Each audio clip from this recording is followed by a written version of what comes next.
Cuántas veces soñé, en las noches sombrías, volver a Jaén y acariciar las piedras que otros acariciaron, personas sin nombre que murieron o partieron, y levantar la tierra hasta encontrar la laguna donde yace mi sangre escondida de la luna.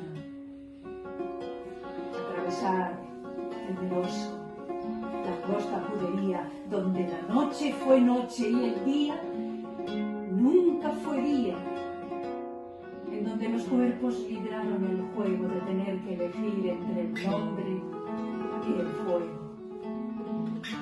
Nada me impide regresar, perdonar y partir, o quedarme un tiempo y exigir formar parte de la tierra, porque cargó su nombre como herida de guerra.